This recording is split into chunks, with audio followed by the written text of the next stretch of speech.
జై తెలంగాణ. ఏమైంది? చేతులు పడిపోయినాయా?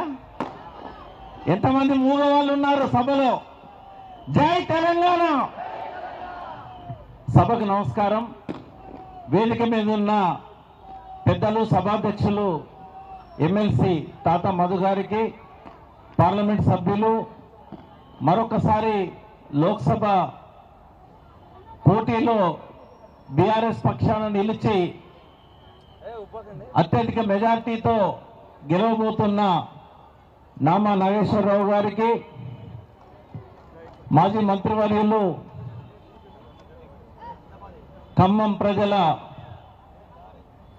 ఆత్మ అని చెప్పుకోగలిగే ఈ ఖమ్మంను బాగా అభివృద్ధి చేసిన పువ్వాడ అజయ్ కుమార్ గారు, వేదిక మీద చాలా మంది పెద్దలు ఉన్నారు.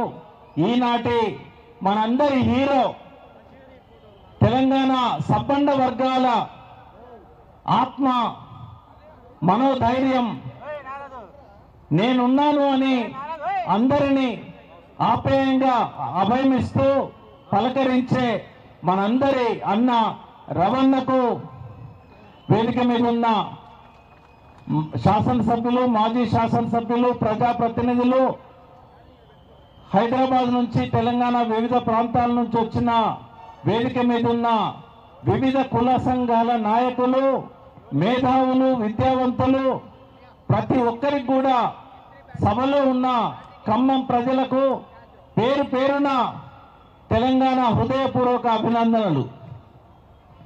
మనందరికీ తెలుసు, కేసీఆర్ గారు తెలంగాణ రాష్ట్రాన్ని సాధించిన తర్వాత విధ్వంసమైన గ్రామీణ ఆర్థిక వ్యవస్థను, మనమందరికీ బాగా పరిచయం ఉన్న పాట మీకు గుర్తే, పల్లె కన్నీరు పెడుతుంది కనిపించని కుట్రలు అని చెప్పి సబ్బండ వర్గాల వృత్తులన్నీ కూడా ఎట్లా ఆగమైపోయినాయి, ఎవరి వృత్తులు వాళ్ళు చేసుకునే వాళ్ళు పట్టణాలలో పోయి ఎట్లా కూలీలుగా మారిళ్ళు, ఎందుకు గ్రామాలు ఆగమైనాయి అని చెప్పి కేసీఆర్ గారు 14 సంవత్సరాలు ఉద్యమం నడిపి తెలంగాణ తెచ్చుకున్న తర్వాత గత 9.5 సంవత్సరాలుగా ఈ ఆగమైన తెలంగాణను గాడిలో పెట్టి అన్ని రంగాలలో కూడా అభివృద్ధి చేసిన విషయం మనందరికీ తెలుసు. పల్లెకు చెరువు అనేది ఆదరు, చెరువు లేనిది పల్లె లేదు. ఆంధ్రుల పాలనలో ఆనాడు ఆ చెరువును పట్టించుకోకపోవడం వల్ల చెరువులన్నీ కూడా పాడైపోయినాయి, తాంబాలలాగా తయారైనాయి. ఒకప్పుడు గంగాలలాగా, కొబ్బరిలాగా, కప్పుల్లాగా ఉన్న చెరువులన్నీ కూడా సాసర్లలాగా అయినాయి, పూడికతో నిండిపోయినాయి.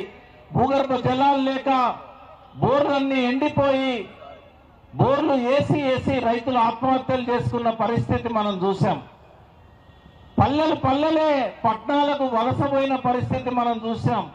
మన బతుకంతా కూడా పెట్టగలిగే ఒక గొప్ప వ్యక్తిత్వం రవిచంద్ర గారిది. ఇవాళ రవిచంద్ర గారి పక్షాన ఖమ్మం జిల్లా ప్రజలు, ఇక్కడున్న సబ్బండ వర్గాల నాయకులు, వేదిక మీద ఉన్న బీఆర్ఎస్ పార్టీ ప్రజాప్రతినిధులు, నాయకులు అందరూ కూడా మరొకసారి కేసీఆర్ గారికి కృతజ్ఞత చెప్పడానికి ఈ సభను ఇవాళ నిర్వహిస్తున్నాం. ఈ సభకు వచ్చిన ప్రజలందరికీ కూడా ధన్యవాదాలు, కృతజ్ఞతలు. జై తెలంగాణ.